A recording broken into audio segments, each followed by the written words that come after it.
Good morning. I'm Javon Jackson, Director of the Jack McClear Institute for Jazz and Jazz Studies at the Hart School here at the University of Hartford. I'm a professor of jazz saxophone. Thank you for being here. I'd like to welcome you all, and on behalf of President Gregory Woodward, I'd like to say thank you, and I do want to kind of make a quick thanks to some of the colleges that help support the Hart School for this event. So I would like to, first of all, thank President Gregory Woodward.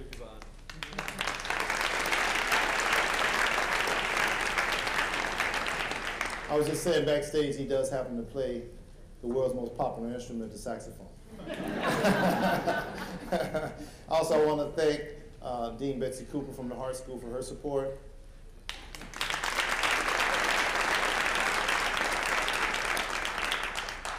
Dean David Goldenberg, I know he's somewhere, Hillier, and I want to thank he and HQ for making this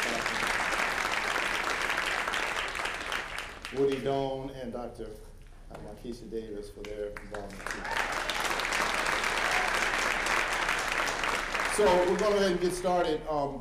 It's going to be in 3 sections, this visit with this young lady.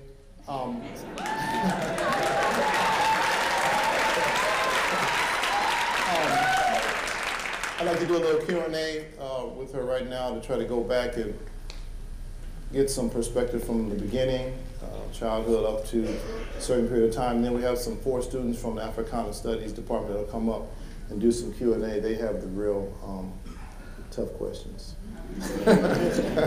Anyway, thanks for being here. I wanted to, as you can tell, I've been kind of stalking you intellectually, trying to read and learn. I'm a legit freshman with you, so. But anyway, give a chance to read your autobiography and your most recent work. There were a couple things I picked up quickly was your view on Black History Month, where you see it more than just 1 month. You see it starting with Dr. King's birthday through the end of March, which is women's history, and the Black woman's participation in that. So I thank you for that. How did you come to see that perspective? Is it simple as it looks? Well, first of all, let me say good morning to everyone. Good morning.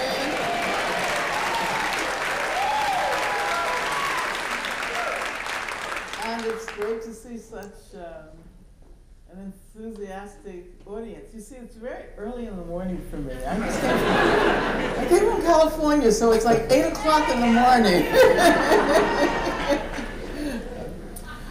But thank you, Javon.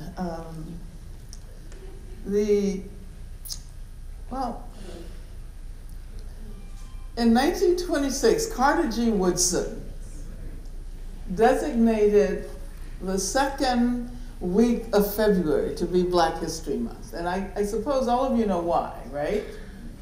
Do you know why the second week in February? Well, it was February 12th is Abraham Lincoln's birthday. Yeah, that's what we'll talk about.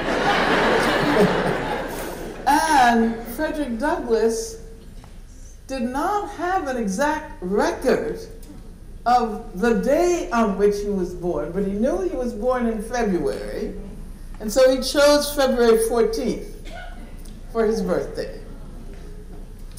So the second week in February, Negro History Week. In 1976, it was expanded to a month, Black History Month. And of course, people joke about the fact that we get the shortest month of the entire year. And so I suppose that's why I said, well, now that we get to observe Dr. Martin Luther King Jr.'s birthday on January 15th, we can begin our celebrations on the 15th. We go through the month of February. Yeah. That's right. And because of the fact that Black women have made momentous contributions to women's history, we also get to claim the month of March as well. actually more substantively, I should say that Black history is U.S. history. And so we should be celebrating it every month of the year. And I say that it is U.S. history because the essence of Black history is the struggle for freedom. If one can point to a particular community that has most consistently fought for freedom and democracy in this country, it is, and I say it's Black communities not to be exclusive or not to not recognize the important contributions that many other people and communities have made, but to point out that the situation of Black people has kind of always been a gauge with respect to the entire country. And more recently, with the emergence of Black Lives Matter, we've come to recognize that if Black lives were ever made to matter in this country and in the world, then that would mean that all lives matter. A long answer to your question. Beautiful. So I'd love to talk a little bit about your childhood in Alabama. Okay. In reading your autobiography, it was great for me to see that your folks were very activists in a sense, and also studied quite a bit and educated. So I'm sure that inspired you, impacted you in some way, or your siblings, would you say? Well, yeah. You know, both my mother and father came from very poor backgrounds. No one would have ever expected that they would both go to college. My mother was adopted. No, not adopted. Actually, she was fostered. I don't even know whether there was an actual system then. But my mother never knew her biological parents. And her foster parents assumed that once she completed elementary school, that she would go to work like everyone else. But she decided she wanted to go to high school. And in those days, going to high school was a big deal. As a matter of fact, there was the closest high school was, I don't know, maybe 70 or 80 miles away. She lived in a little town called Sylacauga. The closest high school was Parker High School, which at that time was known as the largest colored high school in the world. It's a high school I attended as well. So she basically ran away from home, went to Birmingham, found a job as a domestic worker in order to pay for a room at the YWCA. And she did that in order to get an education. And then eventually the principal of the school noticed her, and he and his wife asked her to live with them, and they supported her through high school and through college. And then later she got an MA at NYU. Right. During the summers, when she had 3 children and then 4 children. When doing this research and reading in the autobiography, it was interesting. I think in 1950, I read somewhere in there, 90% of African American women were domestic workers. 90%. Yeah. It's. Well, what other jobs were available? As a matter of fact, one of the reasons I guess my mother decided that it was important to get an education because she wanted to be a teacher. So aside from teaching and maybe a few Black women with social workers, the employment, the occupation that was available was domestic work. Yeah, I mean, it was funny because I spoke to my grandmother's 98, and sure enough, that's what she did. She was a domestic worker. Well, that also is connected to slavery. Let's not forget that. That, you know, it was a kind of domestic servitude. Absolutely. But that's another story. There's a story I read in your biography I thought was very interesting about you as a young person, where at school you would see some children that were less fortunate than you, and were not able to eat lunch. And you would come back home and take coins from your father and take them back to school and pass the coins out so they could eat.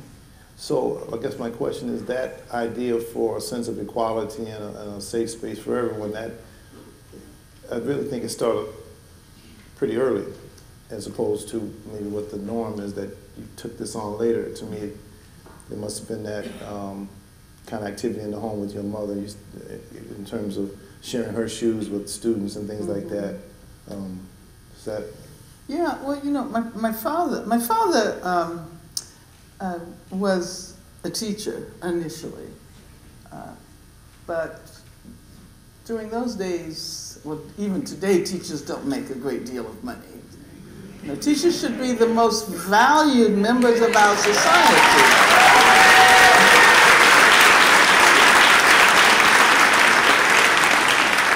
So he actually opened up a business, a service station, parking lot, so forth. So every night he would come home with this paper bag full of coins that came out of the cash register. And it was there for everyone had access to it. So yeah, I would take some of the coins and give them to some of my friends who didn't have money to pay for lunch. And it wasn't a big deal. It just seemed as if we should share. And I was telling you before that my mother used to give our shoes to her students, because many of the students were very, very poor. And I can remember that we would sometimes have to put cardboard when our shoes got holes in them, and my mother would explain, well, I've given your new shoes to the kids in my class who had no shoes at all. So, and that was fine. I kind of grew up, and I'm so happy that I was reared in that way, recognizing that the community was important, and that what belonged to me belonged to others as well. My mother, of course, was a pretty major activist. It took me a long time to realize that I was walking along the path that she had carved out. She was an organizer for the Scottsboro case. She was a member of the NAACP when it was kind of tantamount to being in the Communist Party if you were in the NAACP. And she also worked with an organization that was basically led by the Communist Party. It was called the Southern Negro Youth Congress. And Robin Kelly writes about that in his book, Hammer and Hoe. And you may have seen, did you see the film, The Great Debaters? Yes. Okay, do you remember the scenes of the black and white tenant farmers working together? Well, one of my mother's best friend, who's still alive, she's 102 now. She's still lucid. And, wow. But her name is Dorothy Burnham, by the way. So she said, did you recognize that the organizing of the, the tenant farmers? Do you know who did that work? And I said, well, I know Dorothy Burnham. And she said, did you recognize that the organizing of the tenant farmers, do you know who did that work? And I said, well, I know Dorothy Burnham. And she said, did you recognize that the organizing of the tenant farmers, do you know who was it, who did that work? And I said, no. And she said, well, that was the Southern Negro Youth Congress. That was the work that we did. And it's interesting that it's not quite explained in the film in that way, but they actually created the groundwork for the civil rights movement. They did that work before 1955, when the Montgomery bus boycott happened. And I think it's so important to recognize that history, to realize that we're all inhabiting those histories. Which is something I definitely learned about in the book too, because a lot of us feel that the boycott was actually started, Montgomery was by Martin Luther King, which it was not. It was a women's that's true. Movement. Say it again? Reese Taylor? Well, yeah. In 1944, a woman by the name of Reese Taylor was raped in a small town in Alabama, and who was the investigator? Rosa Parks. Later, she complained that people were always characterizing her as tired. And that's why she didn't get up to go to the back of the bus. She said, they said I was a tired old woman. And she said, first of all, I wasn't tired, and I wasn't even old. And she could have said, and I was an experienced organizer who had already confronted situations that were far more dangerous than, standing up to the bus driver and the cops. Right. And you know what? But the one thing, I know, I tend to go on, but let me say one other thing. Let me say one other thing. Because I think it's, given that this is sponsored by the Hart School, right? In collaboration. In collaboration. With some other. I wanted to point out that musicians did civil rights work before the actual emergence of the civil rights movement. And that's not often acknowledged, that interracial groups traveling in the South who were, actually, it was actually illegal. And it involved all kinds of things. Like I remember talking to Esther Phillips before she died, and she was talking about traveling with what was the Otis. Well, anyway, he had to put dark makeup. I mean, he was white, and he had to put dark makeup on his face to appear to be black. Not Johnny Otis. No, I'll think. Johnny Otis. Johnny Otis. Yeah. And so at one point, while they were playing, they got so hot that the makeup started. So I mean, there are a lot of really interesting stories like that, and we don't, I think, recognize the extent to which musicians played a pioneering role. Well, absolutely.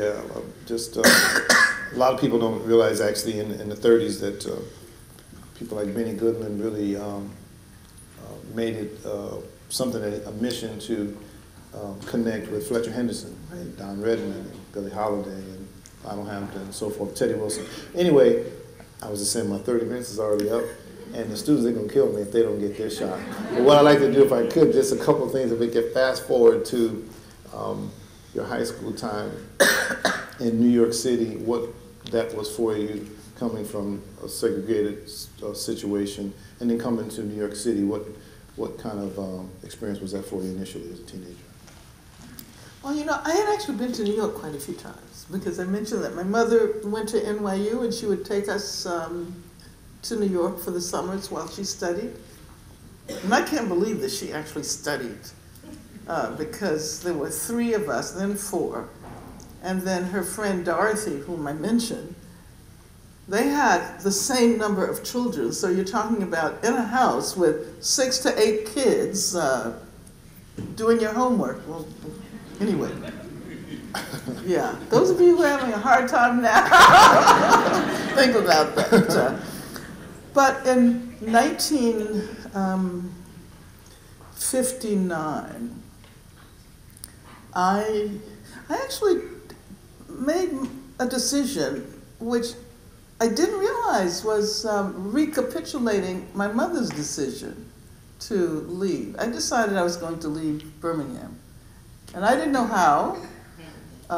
So I applied for early entrance to Fisk University, and then I also found out about this program in New York, run by the Quakers, by the American Friends Service Committee.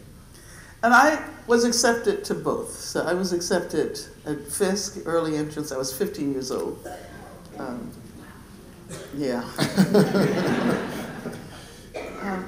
But my father, who had actually gone to Fisk for a while, persuaded me that I wasn't mature enough, socially mature enough.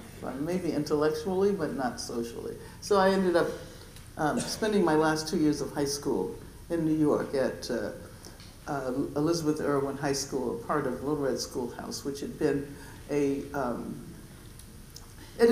progressive school that it had been a progressive public school, and then of course the McCarthy era. Many of the teachers were blacklisted. And the school was dismantled. So the teachers themselves decided to turn it into a cooperative. So it was a great school. There were people, this was like 1959, and girls could wear pants to school. Those of you who are young, you'll recognize what a big deal that was.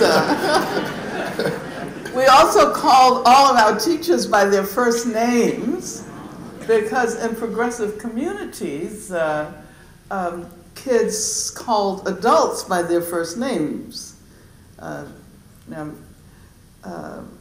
so, yeah, it was pretty amazing. I was one of a handful of black kids at the school.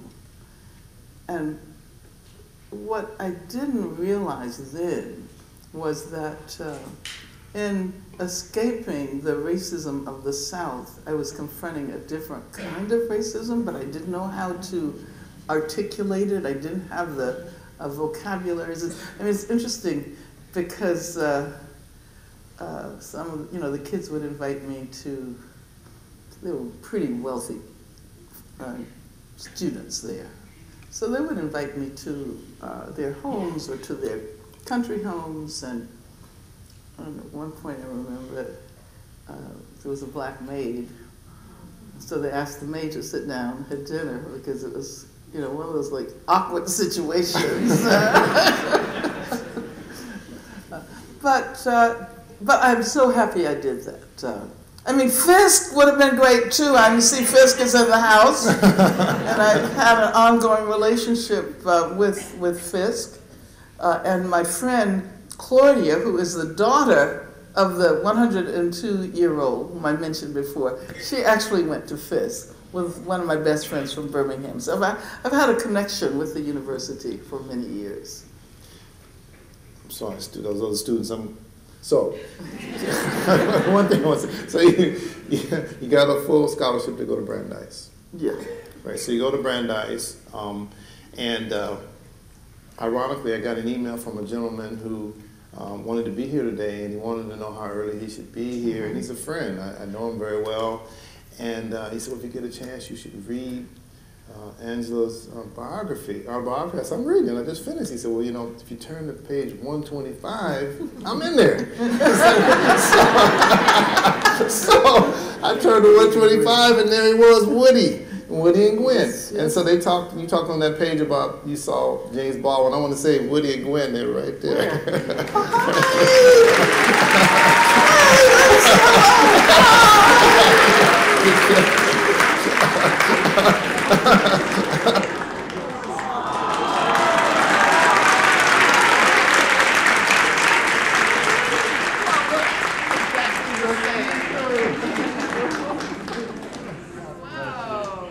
So much.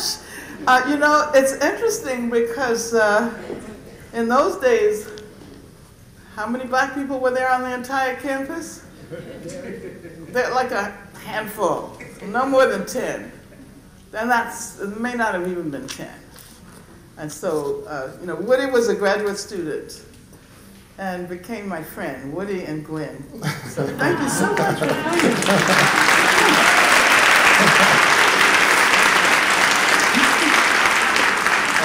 And it was just in the Ridgewood dorms, right? Okay.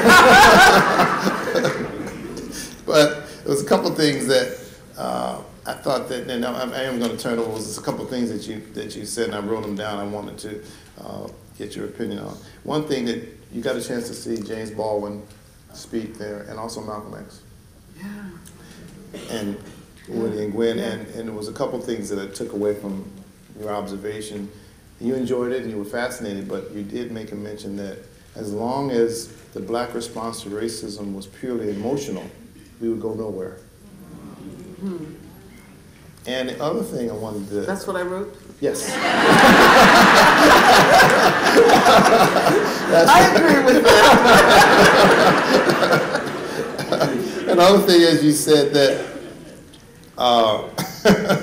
wait a minute, wait a minute. For something, oh my gosh. Well, you know, it was great meeting Malcolm X. And that was, I guess, one of the advantages of being at a predominantly white school and being one of the few black students. We all got to meet, you know, Malcolm X.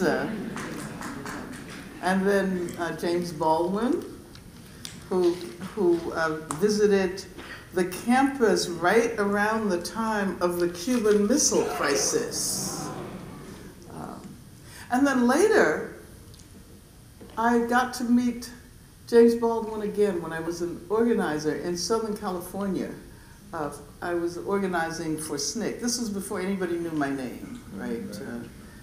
And I remember approaching him and asking him if he would do a fundraiser for SNCC, Student Nonviolent Coordinating Committee. We were in LA SNCC, and he said, "Why, of course, my darling." And so, as a result of that encounter, later, when I was arrested, Jimmy Baldwin, wrote this amazing open letter that circulated all over the world. As a matter of fact, it was a pivotal document in the organizing of the committee. I'm moving ahead a little bit because I did end up going to jail. You know, I did end up being on the FBI's 10 most wanted list. I did end up facing the death penalty. And it was James Baldwin whose work was really pivotal it served as a catalyst for organizing this international movement. So I became good friends with him afterwards. Well, I don't know these young people, where are they from Africana Studies? I want to get them up here so they can have at it with you. Okay? And I think Dr. Davis, we're going to do some introduction? Yeah. Okay, great. I think that somebody needs one. Come on up.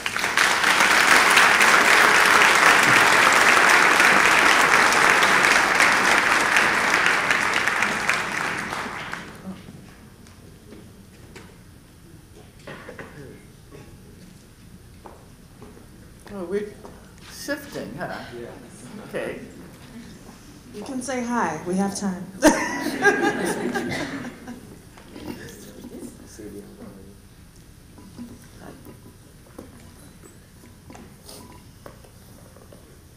So is Jim going to stay over there? Yeah, she just has to like change the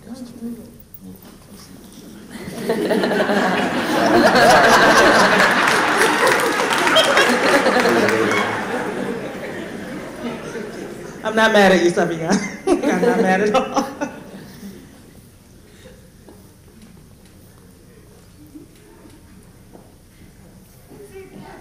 Sit down for me.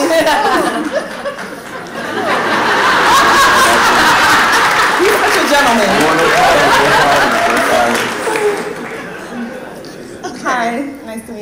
Okay. So clearly you see why I chose these students. But welcome. I'm so glad to have everybody here today, and I'm so honored to have met and witnessed Professor Angela Davis on our campus. Oh my gosh.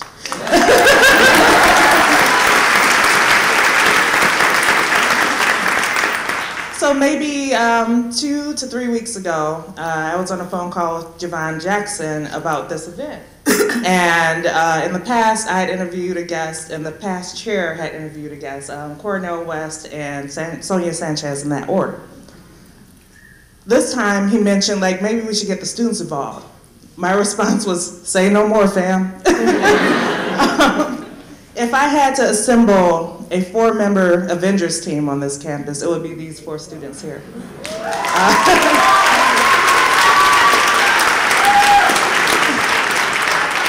For their tenacity, their bravery, their leadership, their sheer insight on the world around them. I'm so honored to share this space with you all of you. Okay, so let me just get to the introductions.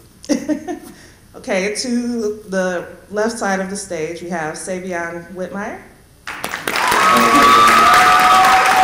sophomore criminal justice major in Hilliard College. Jessica Floyd, co-founder of Race Together, senior in politics and government and communications and Africana Studies minor. Cheyenne Weir, president of the Caribbean American Students Association, senior studying psychology. And last but not least, Alexia Maitland, president of Brothers and Sisters United, senior in performance arts management. All right, have fun. So I want to ask you the first question. So my first question is, what are your views on Black Lives Matter movement? I know you talked about it briefly. How do you think it's a correlation between the Black Panther movement and civil rights movement? Well, I think that the connection between Black Lives Matter and the Black Panther Party resides precisely in the fact that they emerged at a particular historical moment, and they captured the imagination of people everywhere. I wouldn't say that Black Lives Matter is a kind of 21st century Black Panther Party, because conditions have completely changed. And I could, if I had time, we could do a comparison between the two, but what I really appreciate about Black Lives Matter and the movement for Black Lives and all of the organizations, because you know there are many organizations that are connected to the movement for Black Lives. I'm on the advisory board, for example, of the Dream Defenders in Florida. So what is so exciting about this contemporary movement is that it has addressed a lot of problematic areas of past movements. You know, first of all, the invisibility of women.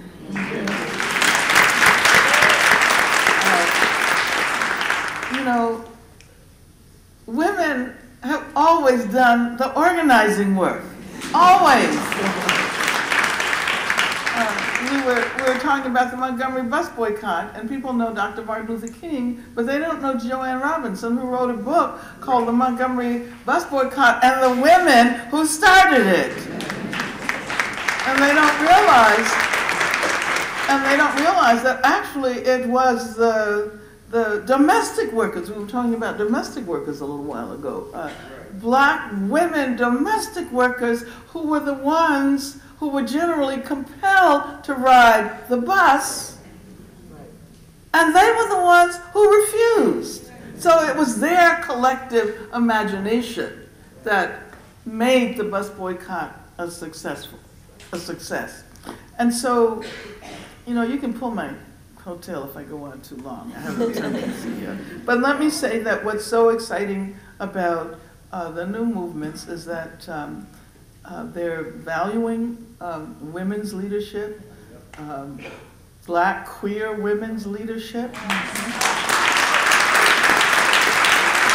and that and it's really important for men to learn how to take leadership from women, especially now.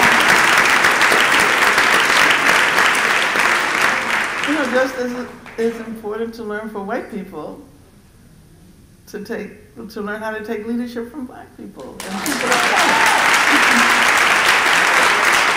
So yeah, we can continue this conversation later. Okay, so for our second question, in recent times we've seen history repeating itself in terms of civil rights and inequality. Do you think that it's possible for a second overcoming? Well, we never really overcame the first time. And as a matter of fact, when one considers that the emergence of the mid-20th century freedom movement, which everybody calls the civil rights movement, it was a little bit more than civil rights, right? I like to call it the freedom movement. That occurred because the work that should have been done in the immediate aftermath of slavery never happened. And so here we are in the 21st century, still addressing issues that should have been dealt with in the 1870s, late 1860s, 1870s. But this time around, we have to be, I think, more determined. We have to recognize the extent to which structural change is needed. It's not just about assimilation, integration, it's about transformation.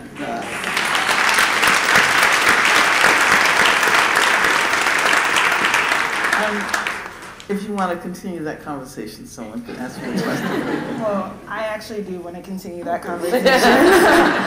So I'm glad you brought up the topic of assimilation. I also think that access is another issue that people tend to confuse with equality. And you said we tend to take the former for granted while the latter shock our conscience. If we simply demand or obtain equal access for people of color, women, LGBT identities, and other social groups and identities, how would it be possible how would we possibly be supporting a superficial variation of multiculturalism that allows this institution called America to supposedly transform itself and continue to function in the old way? Right. Yeah, see, that's the issue. And somehow we've been led to believe that all we need to do is to create diversity. All we need to do is guarantee inclusion. Now, I'm not saying that we don't need diversity, and I'm not saying we don't need inclusion, but I think it's important to ask the question, inclusion in what? Inclusion in the old structures so that they function in the same way they used to? I mean, what kind of sense does it make for Black people or Latinx people or indigenous or Asian American people to be included in a society that is still structurally racist?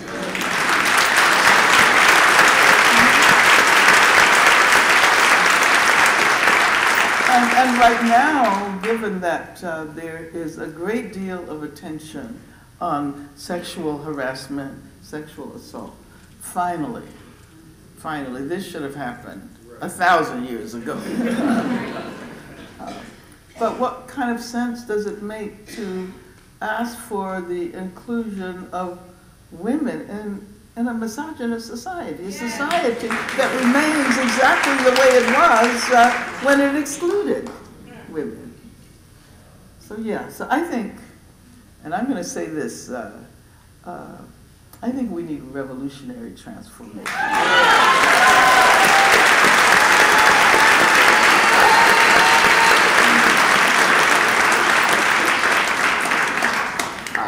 So I just want to start this off. I want to say happy belated birthday. 'Cause I know your birthday was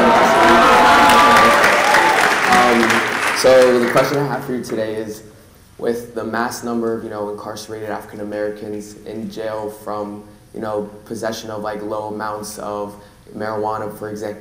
Marijuana, for example, and now every day states are legalizing recreational use. And New Jersey, where I'm from, is about to legalize it in a couple months. California, Seattle, Colorado. How do you feel about the number of incarcerated individuals with the fact that it's just now becoming it's just legalized everywhere, and people are still locked away from it for small amounts, petty offenses? Well, certainly the so-called war on drugs served as a pretext. One of the pretexts to incarcerate vast numbers of black people, people of color. But I think it's also important to point out that the enormous rise in the numbers of black and people of color prisoners is linked to the emergence of global capitalism, to the globalization of capitalism. And I'm going to try to make this short because I know I'm a professor. We talk a lot. I could do a whole lecture on this. But in the 1980s, when capital began to emigrate, I'll use that term, across borders, and when the what we called social welfare states began to decline. In this country, we saw the beginnings of the privatization of health care. As a matter of fact, the privatization of everything. Privatization of education, even more so than before. And at the same time, industrial concerns began to look elsewhere in the world for cheap labor. So I'm talking about the auto industry, I'm talking about the steel industry, and places where black people had been able to find work. So what happens when there's no more work and there are no safety nets? There's no more welfare, so to speak. Schools become increasingly inaccessible. So what else is there left to do? And this is when you see the rise of the number of prisons across the country. And this gets repeated in other parts of the world as well. And so I think it's important to look at the extent to which that economic process helps to create the conditions that allow for the emergence of what we call the prison industrial complex, or mass incarceration. And the reason why, one of the reasons why it's so important to make that point is because we haven't talked about the person who is now Holding a seat. yes, at the seat of the executive power, because his campaign was designed precisely to attract white people who suffered from those same conditions. And my response was, we haven't done our work. We should have been making those connections and recognizing that the immigration, the so-called immigration crisis, the prison industrial complex, mass incarceration, the attack on unions, and the loss of jobs, all of that is connected. And Trump made a lot of his money, however much he has, precisely from that process of seeking high seeking lower wages in other parts of the world. So I think drugs is really important, but let's not forget that capitalism has always been racial capitalism.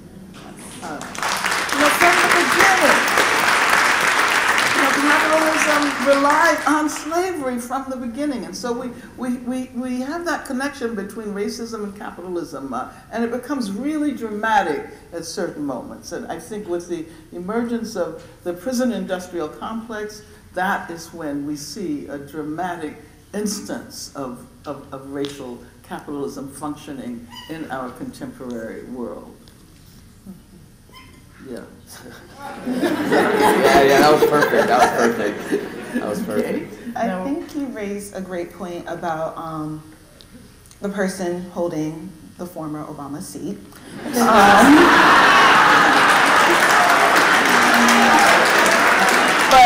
how has the display of multicultural nationalism centered around choreographed patriotism, commodified patriotism, and choreographed nationalism led to the similar racial profiling and legal assaults of people of color with immigrant backgrounds, specifically the most visible to the naked eye of Trump, such as Arab Muslims, Southeast Asians, Latinx peoples, African peoples, and Haitian peoples of that descent resembled that of the Bush administration post 9/11. Yeah, it's you're right, and it's very important to remember that the Islamophobia that has fueled so much racism, and I think it's important for Black people and Latinx people and people who may, Islam has a presence in Black communities as well. But I think in general, it's important to recognize that Islamophobia has made the whole terrain of racism even more dangerous than it was before for everyone who's targets of racism. And I think you're absolutely right to point to the response after 9/11. Bush. Who would have ever thought that we could get a president who outdid George? I mean, I'm kind of thinking about my response back then, and it would have been impossible to imagine anything worse. And now, there's someone who just outright lies and believes that he can turn lies into truth. But also the way that he uses patriotism and nationalism in the disguise of multiculturalism too. Like he's lowered the Black unemployment rate. He's making America safe with the wall. He's protecting us from these bad immigrants. Well, it's very similar to how Bush tried to equate like why we need Guantanamo Bay to protect us from these terrible sleeper cells. But it's even more extremist. I'm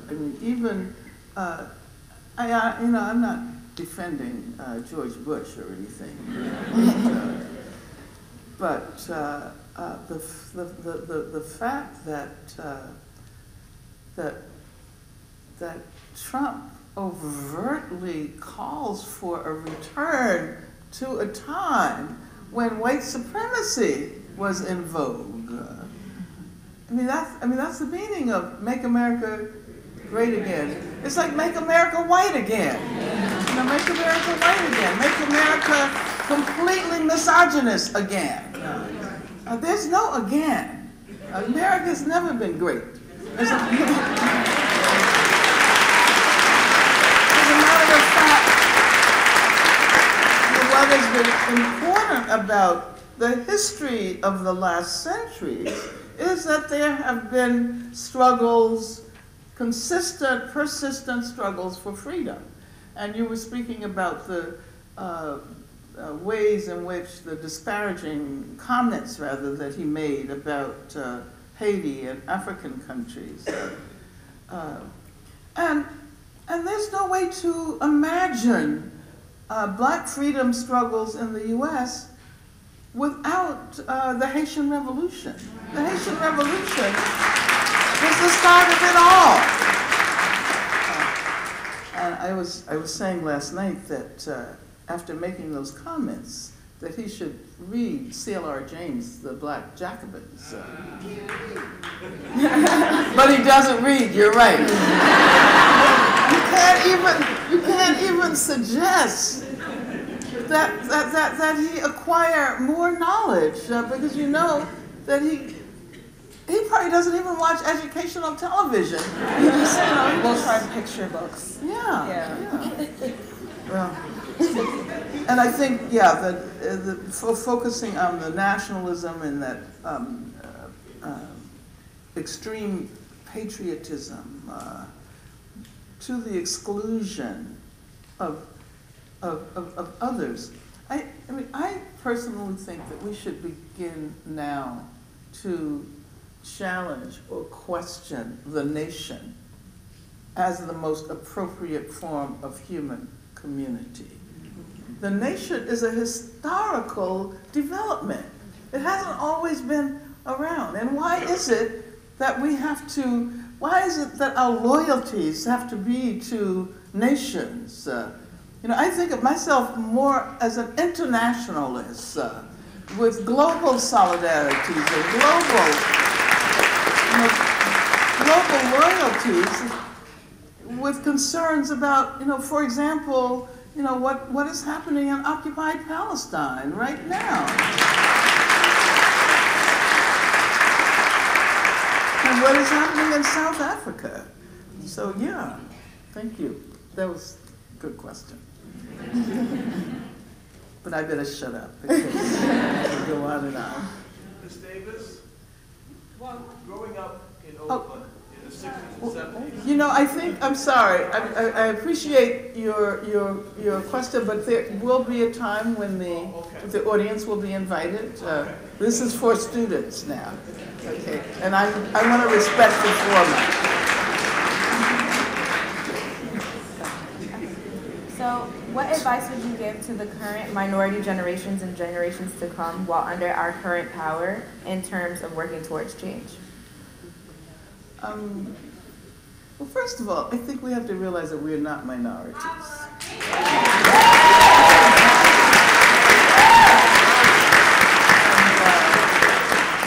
As a matter of fact, people are saying that in a short time the U.S. is going to be majority minority. But what kind of sense does that make? I think it really is about challenging the ideological influence of white supremacy. And we have a long way to go in doing that. I don't want to suggest that it's easy. As a matter of fact, if it has taken us over 150 years since slavery, 5 centuries since Columbus, I think it's always really important to see colonization and slavery as the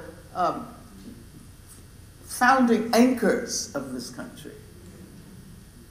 So we have to work our way out of those influences. And when one looks at indigenous people who are still not even recognized, who are rendered totally invisible. So I think that that we have to act as if it were possible to change the world tomorrow. And at the same time, recognize that the process is probably never going to be complete. Because what's interesting is that when we do achieve victories, then we realize that there's so many other issues. During the 1950s, it was assumed that all we had to do was achieve civil rights for black people. And then, of course, we realized that there were many other targets of racism, racialized communities. The women's movement emerges.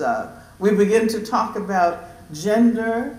And then later, of course, in the more contemporary era, we begin to realize that gender is not just about men and women, that we have to challenge the ideologically motivated binary structure of gender. And so I think that we're always going to be learning new things.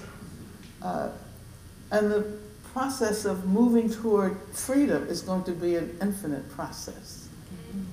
But we have to do what is required now, right now, in order to guarantee that coming generations will take up the struggle and move us forward. So I don't know whether that's a satisfactory answer. So along with moving towards change, in recent times there's been an argument of what our mechanism is for change. And in your opinion, would you see like pros and cons in the mechanism of Martin Luther King's or versus the Malcolm X more aggressive idea? Because we've seen both with African Americans. Well, you know, I don't know whether there was so much a contradiction between their strategies toward the end. I think that they were coming together. And just as Malcolm X recognized that the struggle was a global struggle, international struggle. It wasn't about black versus white. Dr. King also recognized that internationalism was the framework for the struggles against racism in this country. Now, of course, Malcolm X was a little bit more in your face, and I think that's good. But I don't know whether we can say that just because tactics differ, that the ultimate goal is also different. You know, I think we need it all. We need it all. We need the, you know, really aggressive, assertive, in-your-face anti-racism, but we also need the quiet, reflective discussion, changing minds, developing consciousness, emphasizing, and you, many of you are students on the campus, right? And the intellectual work is so important. Don't forget that that is how we change the way people think about the world, about themselves, about human relations. So, you know, intellectual practice is so central, and that the movement doesn't consist only in those dramatic moments. Those moments are important, but those moments are the moments when we realize that we can bring about change. John Berger called the big demonstrations rehearsals for revolution. You know, where we stand together with all of those who are willing to be a part of a progressive wave.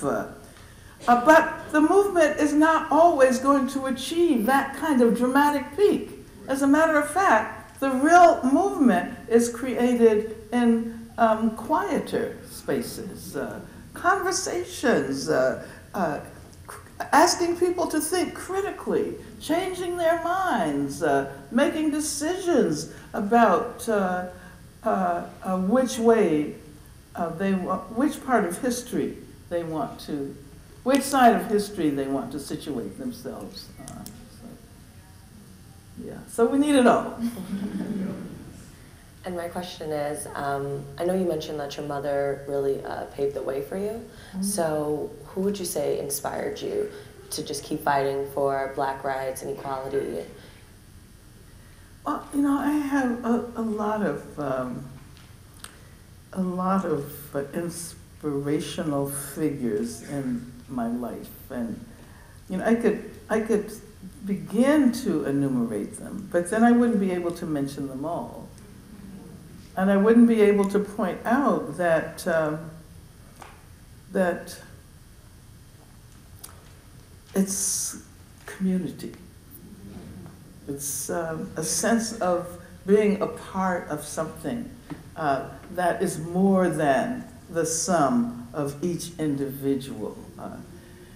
Because we are persuaded in part by, and especially by, the dominance of neoliberal ideology that points to the individual as the primary unit of society, we often fail to recognize that we would not be who we are outside of our relations with others. And so to acknowledge the importance of community is what I think allows us to move forward. And fortunately, growing up under the conditions of segregation and violent racism in the South, I learned the value of community very early. And so I would say that what has kept me moving forward and continuing to do this work, although I don't do the same thing all the time, you know, you get tired, right? But if you get tired of doing one thing, you can do something else. And it doesn't mean that you have to remove yourself from the terrain of struggle.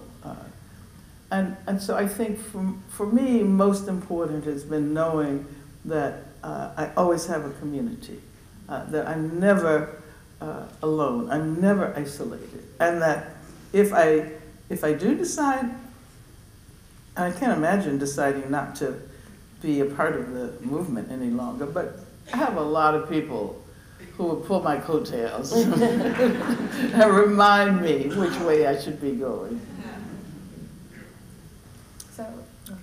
So in terms of community, do you have any, not necessarily shameful, but kind of shameful of the way that we support each other today when it comes to troubling times? Well,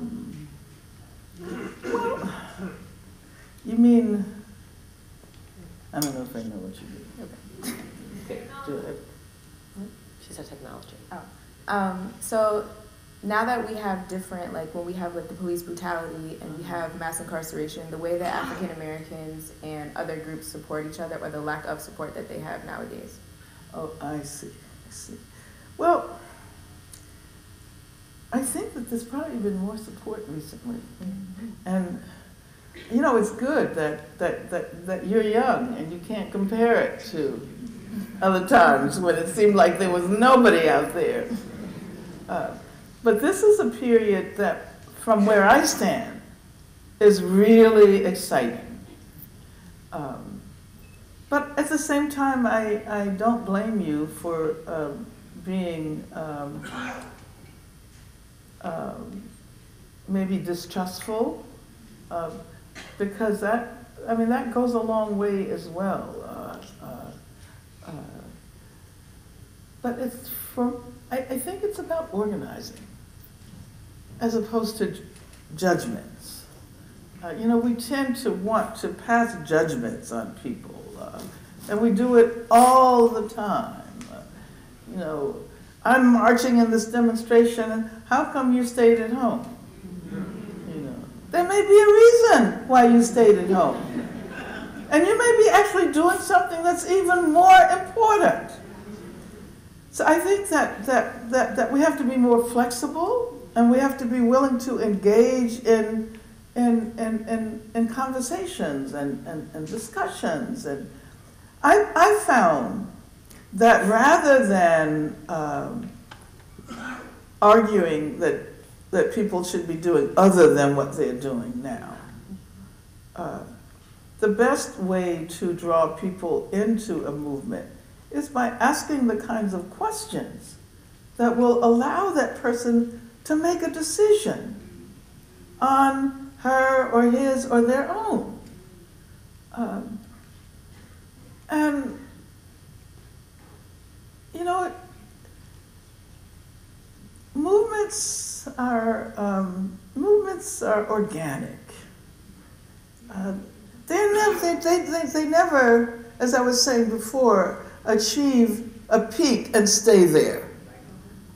And oftentimes, people are disappointed when, after having experienced like the demonstrations and the sit-ins and all of this, then there seems to be a kind of leveling off, and people think that the movement is waning.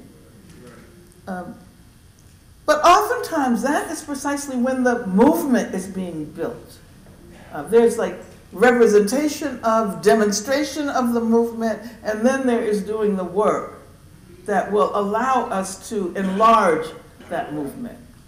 And we can do that wherever we are, whether we're in a classroom and ask critical questions, or whether we're in a religious formation, or wherever we are. And I think, I spoke in Fairfield last night, and I was saying, I asked the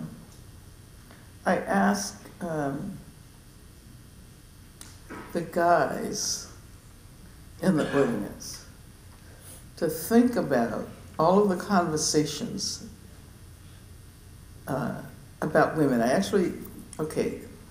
used that Donald Trump conversation with Billy Bush, right? And asked the guys how many times they'd heard something similar. And I asked those who had challenged whoever was making a comment like that to raise their hands. And there weren't a lot of hands. So I was saying that is really a major challenge during this period, and especially to begin to address the misogyny and the male supremacy, the degree to which heteropatriarchy is still a norm in this country.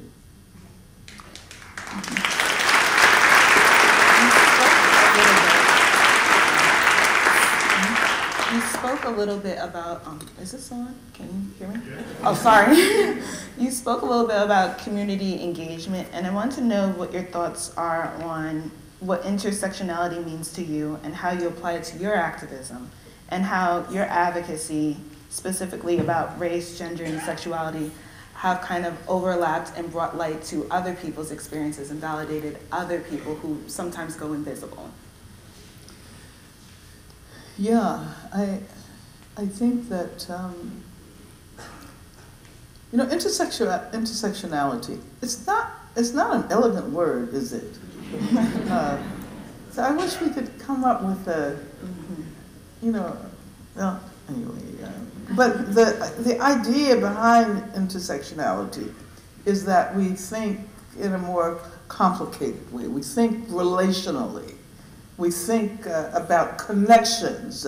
We don't assume that we can challenge racism over here without also addressing misogyny and male supremacy, and without also addressing issues of sexuality, issues of nationality.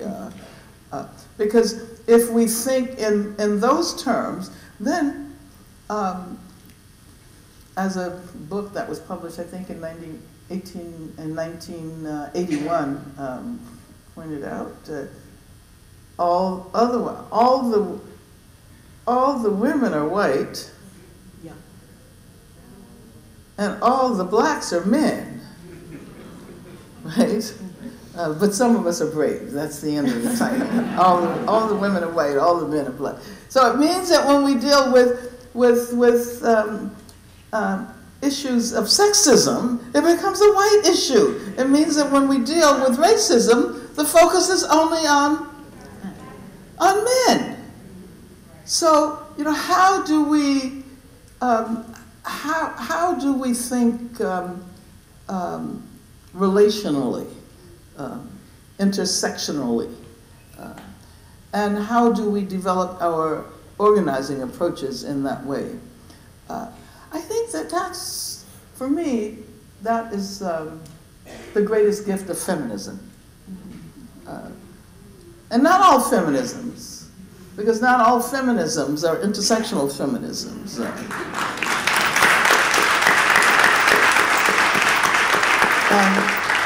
And I constantly like to point out that glass ceiling feminism is not intersectional feminism. It's a kind of elitist feminism. And the metaphor itself, glass ceiling, assumes that there are some women who are at the very top of the pyramid. They're so high up that they're touching the ceiling. All they need to do is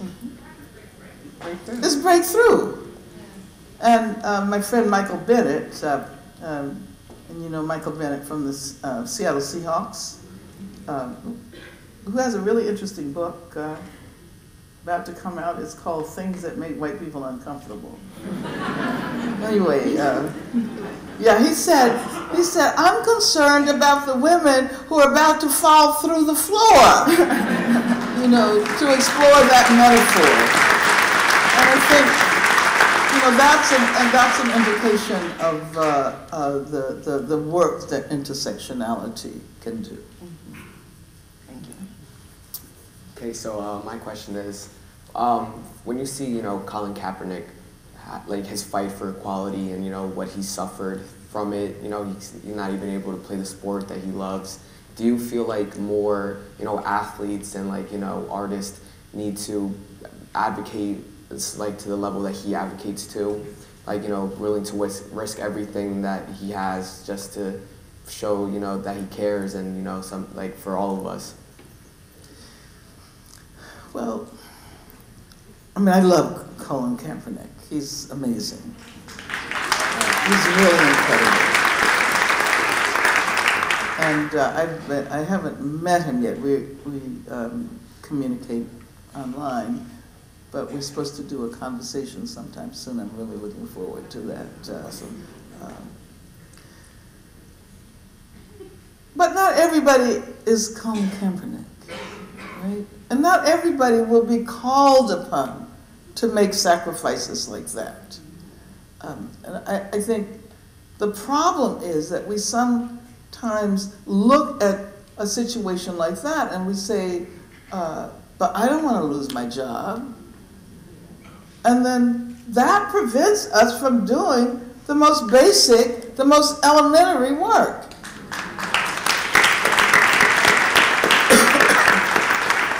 So not everybody does the same thing. And while the work that Colin Kaepernick did helped to stimulate and served as a catalyst for a whole movement, but, you know, let me catch myself, because Michael Bennett reminded me that it was the women in the WNBA who started the protest in the first place.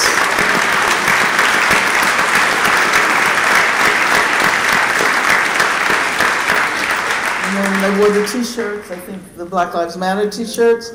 But somehow or another, women are always forgotten. They never receive the credit. So, yeah. I think it's great that he did what he did, and he's willing to accept the consequences and still doing, you know, really amazing work. I do think that when athletes join the movement, that really tells us about the political climate. It means that the rest of us really need to join in. Artists are also, I was watching the Grammys the other day, and wasn't it kind of amazing? The extent to which the politicization of popular culture is so thoroughgoing, and of course, Kendrick Lamar. And let me say something. I really, really love Kendrick Lamar. But I also sometimes have to be critical of those I love. And what I found a little problematic was the taiko drumming, which wasn't really. Do you remember that part of it? Yeah, and that's a Japanese Korean cultural tradition, and people study years to learn how to do that. And what's her name? The dancer? It was an amazing dancer. She's really great. Misty Copeland. Huh? Misty Copeland. No, the one who performed. She performs with Kendrick Lamar. She was the one drumming. No, not really. I can't remember. Her name is eluding me. She's a dancer. She's a choreographer. She's the one who choreographed Black of the Berry, for 2 years ago. And she was the one in white and the long braids at the taiko drum. And so someone asked her. They're saying Chocoladonna over there. Yeah, Charm LaDonna, Charm, something like that. Anyway, so, and she was interviewed and asked how long she'd studied taiko drumming. And she said she had never studied it. And, that's like not being respectful of other people's culture. So,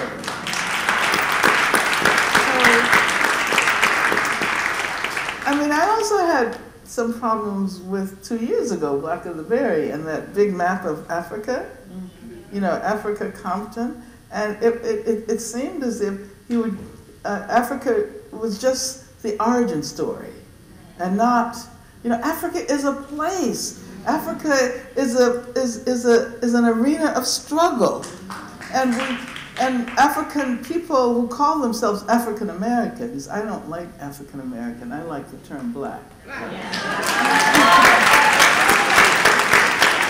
often think of Africa only as the origin story for Black people in the Americas. And African Americans doesn't even refer to all Black people in the Americas. Haitians aren't considered African American. Canadians aren't considered African American. Black Cubans aren't considered. But that's that African American, the notion of African American is a nationalist notion. Yes. It links Black people to the nationalist project of the United States of America. Yeah.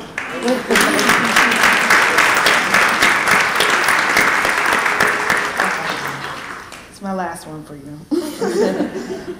So what do you think about people wanting to create a separation between the experiences and struggles of the civil rights and the LGBT rights movements, considering many large and well-known civil rights movements from the Harlem Renaissance to now, for example, Black Lives Matter, were started and driven by Black LGBT peoples? Yeah.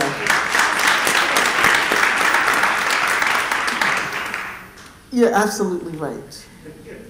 And those civil rights veterans who argue that the term civil rights is debased when it is applied to LGBTQ communities. They are replicating the same kind of discrimination that they were supposedly challenging.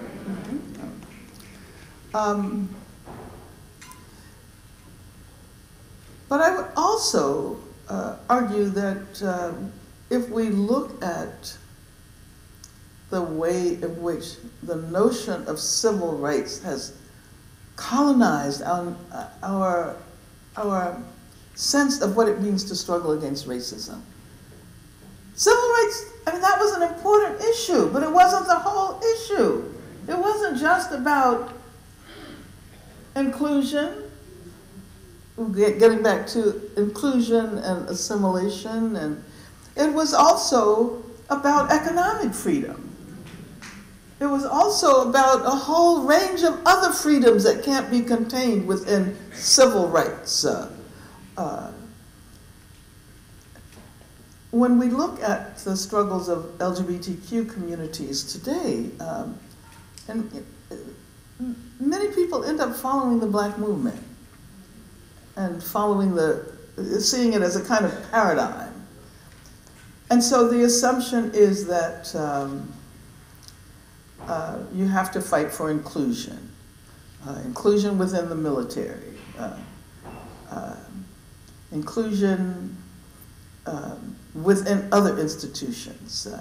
And I think that the more radical LGBTQ activists have demonstrated that it is possible both to ask for civil rights and at the same time be critical of the institutional frameworks. So you can say, yes, LGBTQ people should be accepted in the military, but then you have to challenge the military. And you have to say, actually what we should be doing is closing down the Pentagon. And the same thing with respect to marriage rights, because marriage rights are civil rights, right? But if we simply ask to be included within an institution that has this long history of violence and repression and capitalist ideology. So yeah, marriage equality is important, but let's recognize that marriage is a capitalist institution primarily designed to pass property down from one generation to the next. And that the family, which is seen to be so sacred, has been the haven for so much violence. And we haven't even begun to recognize the extent to which gender violence, violence against children is an integral part of the family. So I think that kind of approach that allows us to be critical and at the same time be supportive, that's something else that feminism has offered us. The ability to work within contradictions and not to run away from contradictions, but to recognize that we can, like Audre Lorde said, dwell at the heart of the contradiction.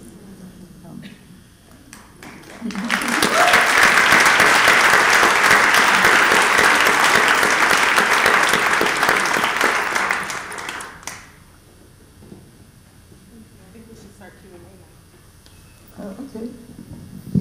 How about a bit of applause for the students and the questions?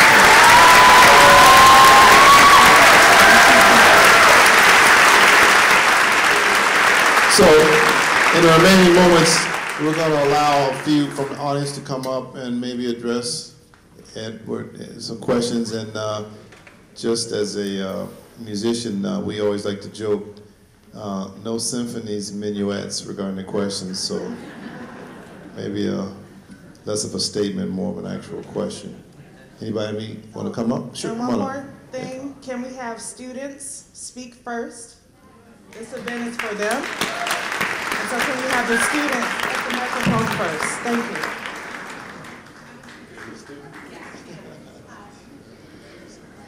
All right, thank you. Hello. Hi. My name is Rachel and I work at the Herrick Beecher Stowe Center. And I was just curious to find out what your thoughts were on the whole idea of Uncle Tom, whether he should be viewed as a martyr or the idea of how it evolved into a racial slur. I just wanted your thoughts on it. Well, you said you were at the Harriet Beecher Stowe Center? Yes. On this campus? No, I am in Hartford. In Hartford, okay, okay. Well, you know, Abraham Lincoln, when he met Harriet Beecher Stowe for the first time, said, "So you're the woman who started the Civil War."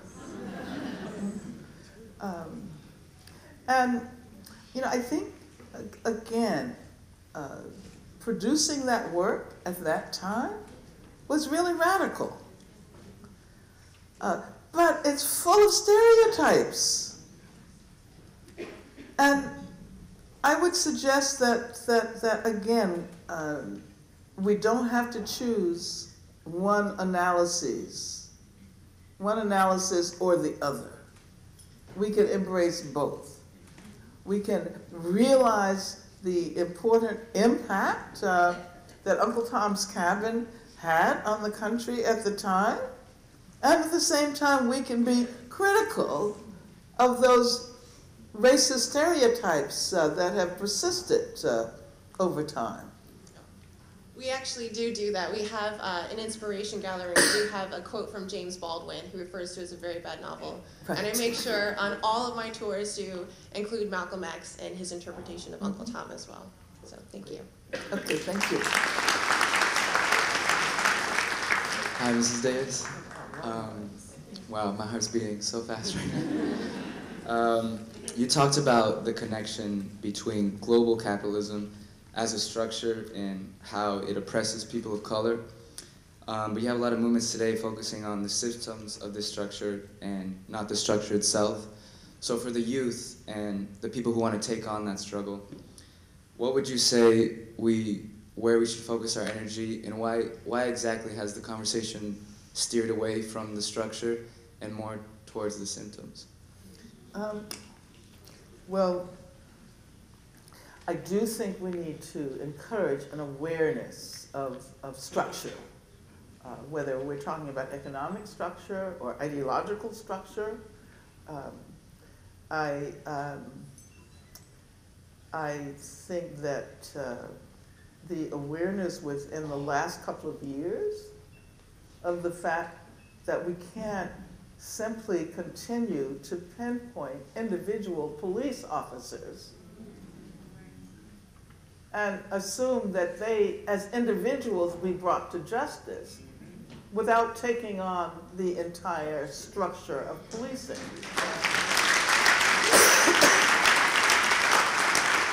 And of course, as somebody who's been involved in the anti-prison movement for a long time, we argue that an abolitionist approach allows us to understand precisely the structural, elements of mass incarceration. And if we ask people to imagine a world without prisons, you don't simply imagine this world minus its prisons. You try to imagine what kind of world would we need if we wanted to make prisons obsolete.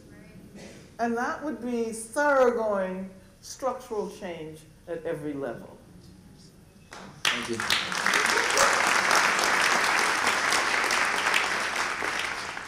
Hi, Ms. Davis. I just wanted to personally thank you for you being here. I think as a Black woman, watching you go through, your years of struggle, to me means everything. So I just want to thank you personally.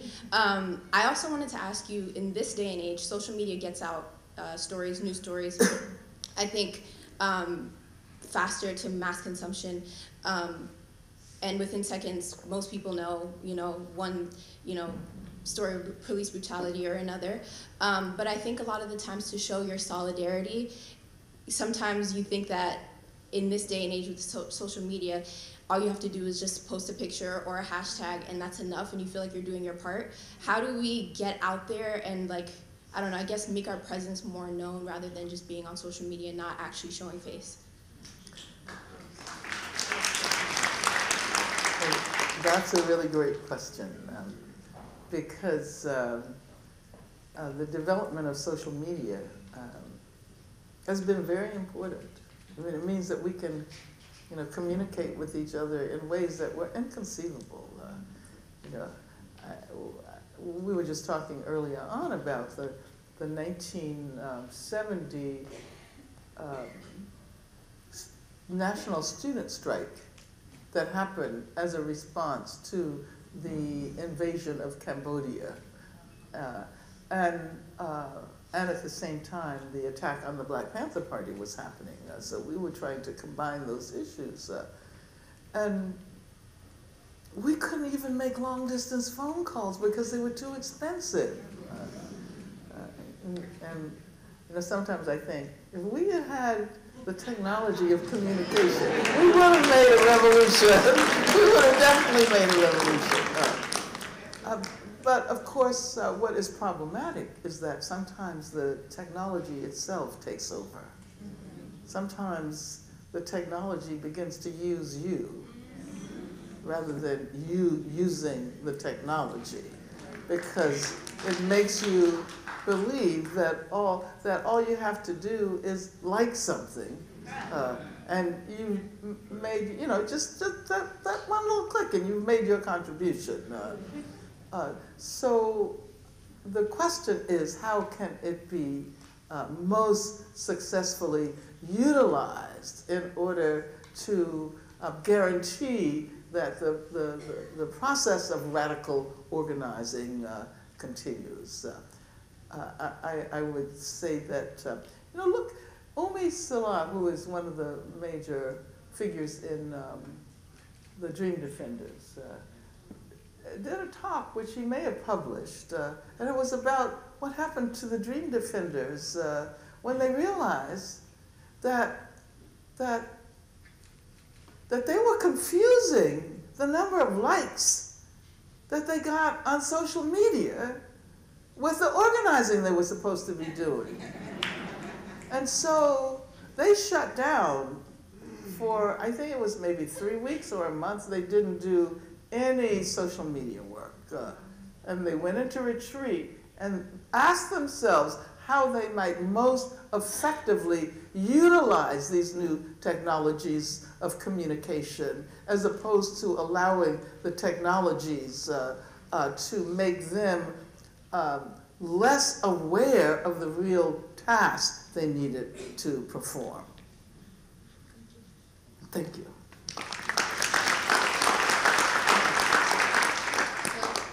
One of the topics that came up a few times in the discussion was community, and I wanted to know more about your thoughts on comfortability for people who aren't people of color. What would you encourage them to do? Wait, I missed one word. What are your thoughts about comfortability in the community for people who aren't? Comfortability. Well, we need movements that are going to involve everyone. Exactly.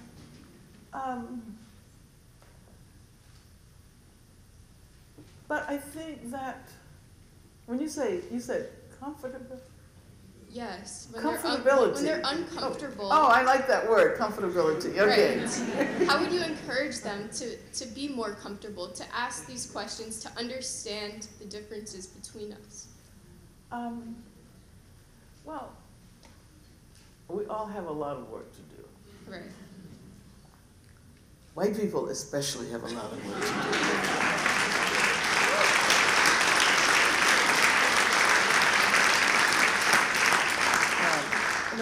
But I don't want to suggest that as people of color, we haven't also been profoundly affected by racism. And not only racism with respect to other communities of color, but we oftentimes internalize the very racist ideas that have been used to subjugate our own communities. So I'm acknowledging the power of racism. But for white people, it's, you know, I was just thinking the other day, it's really about learning how not to be white. You know, and what has been historically represented as white in this country. White has been linked to white supremacy. And, you know, at the same time, there's a long line of white activists and really great organizations, contemporary organizations that are trying to move forward with the legacy of white anti-racist, you know, activists. And so I would say study. You know, John Brown was considered crazy. And this is why, you know, a lot of white people who became involved in anti-racist movements, they were represented as if they had lost their minds. Because why would they want to leave their position of comfortable supremacy?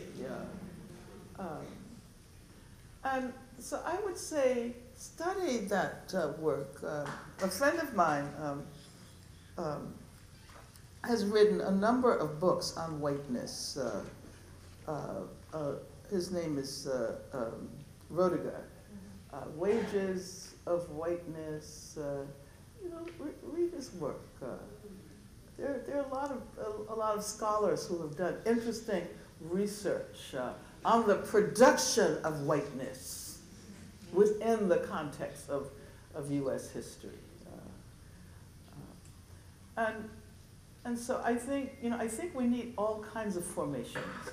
We need multiracial formations. I mean, I've always been one who's felt, even as I have worked within black formations or women's or black women's groups, I've always been connected with multiracial formations. I was a member of the Communist Party for many, many years.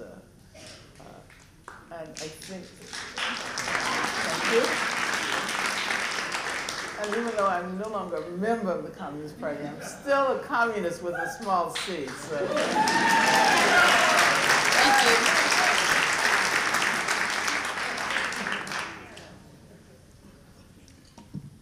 Greetings, Professor Angela Davis, PhD.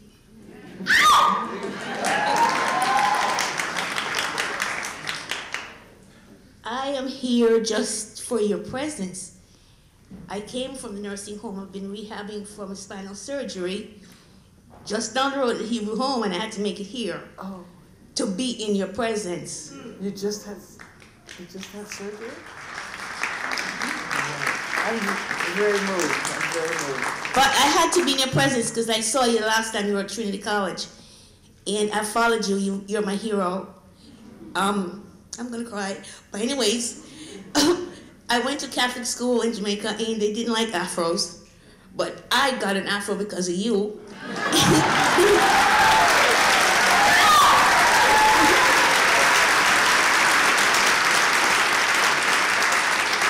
I wanted to come down here so I could feel your energy, that you'll help me finish healing. And my question is, how come the Ku Klux Klan is still alive and well, and the Black Panthers are limping around? And the other thing, we want a statue of Angela in Hartford, so let's start a GoFundMe page.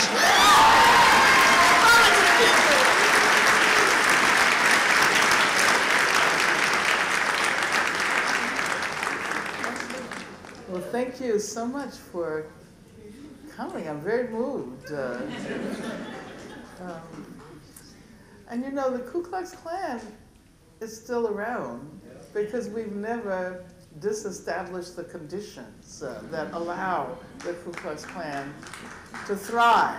The Ku Klux Klan was founded in 1866, and you know, for all of these, for 150 years, not only the Ku Klux Klan, but other white supremacist formations. I mean, Charlottesville. Who would have believed that something like that was possible in this day and age? But this is why I was saying earlier that we still have to address issues that should have been dealt with in the immediate aftermath of the Civil War. I mean, the Ku Klux Klan was founded 1 year after the Emancipation Proclamation, and it's still here, and we still haven't achieved full economic, political, social, educational freedom.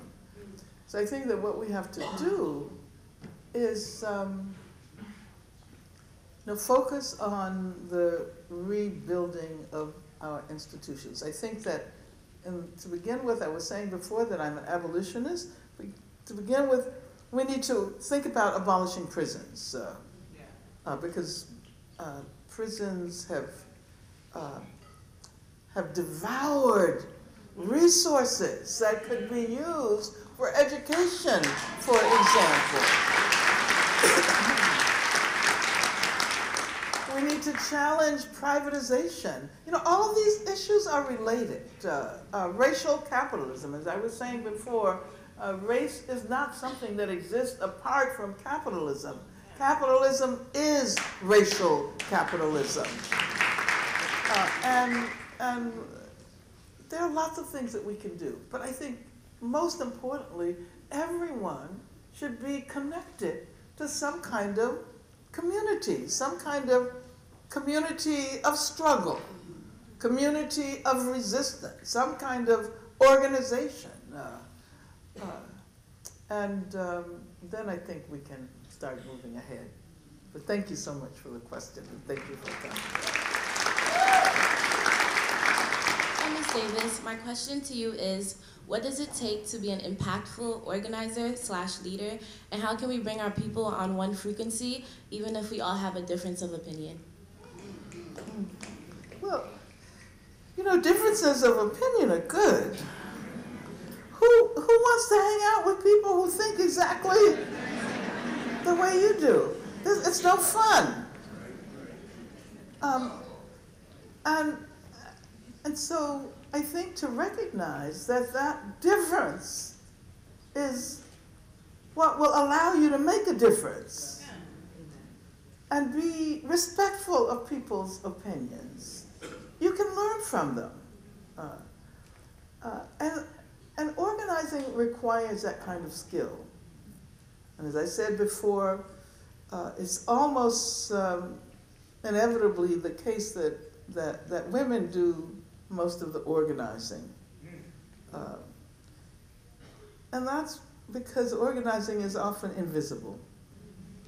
You don't really see it. You see the results of it, but you don't recognize the importance of the work that helped to produce those results. And that is, you know, sort of indicative of the kind of work that women do in general, housework, etc. But acknowledge that organizing is a major, it's a skill, it's an art, and it's what helps to change the world. So good luck. Thank you.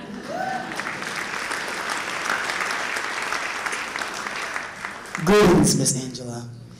You are amazing. Thank you for everything. It's been really inspiring. Can you share a story about how the LGBTQ Black community and the Black in the Black art community has influenced you in your path or in any way? And then can you also share any words of wisdom for Black queer artists who are making works of art that challenge institutions to fight and to accept us? Yes, so for example, a lot of my work is progressive and radical, and I face lots of institutions who don't want to present my work because the voice of it is too loud or it's too bold. However, I'm trying to say that because I come from a marginalized community, that there's an arts and non-arts sector, there's a language that needs to be adjusted, and if by you presenting my work, it's a start to do that. So how can I gain more from that? Okay, well, okay, just keep doing the work. I think that you're absolutely right that radical approaches have come from Black and people of color, LGBTQ formations, and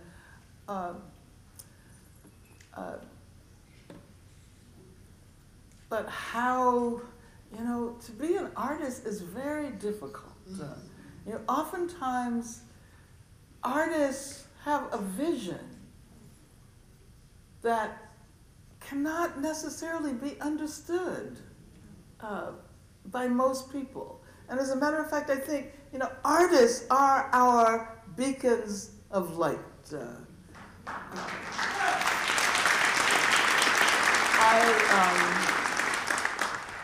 I was actually supposed to be leaving to go back to Oakland today, and I decided to stay around because in Fairfield, at the Quick Center, this amazing musician and songwriter who is the daughter of Bernice Reagan. Her name is Toshi Reagan, who has done amazing work, anti-racist work, LGBTQ work. She and her mother composed a rock opera that is based on two of the novels of Octavia Butler. So the performance is the opera is called Parable of the Sower. It's also based on Parable of the Talents. So that's showing tomorrow night at the Quick Center. Yes. And I think that it's both an amazing project, but it's about an artist who had the kind of vision. People call it science fiction, right? Or Afrofuturism, vision of the future that allowed us to go places we would not go otherwise. And I think, artists have the capacity, the imagination to give expression to ideas and to things that we don't yet know how to name with the conceptual language that we have. This is an important period because it's finally, possible for, in terms of Black artists, for Black lesbian, gay, bisexual, trans people to stand up and give leadership. And I like to point out that the way in which we're now addressing issues of gender is allowing us to challenge the norm in a much broader sense.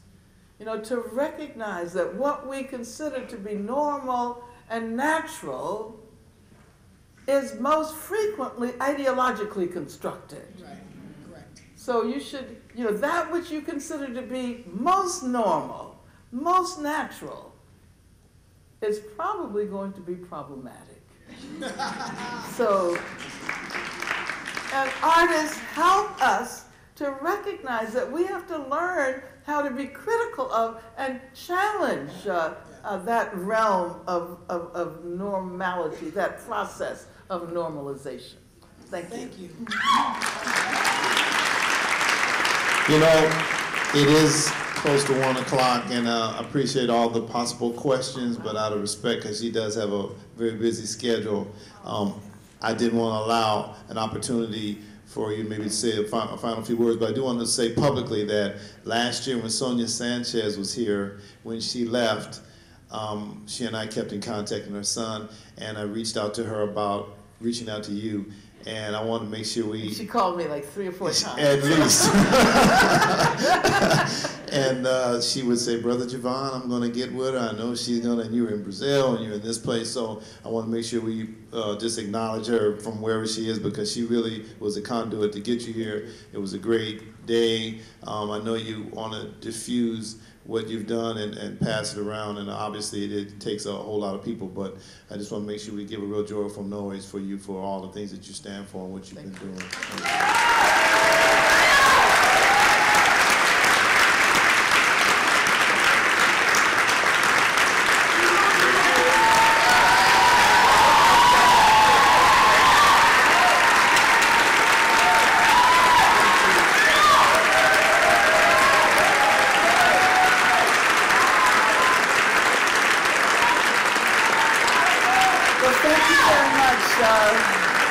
I'm so surprised that 2 hours have gone by. I asked Javon, I said, are people going to stay for 2 hours in the middle of the day? And you did, so thank you very much. And we will meet again.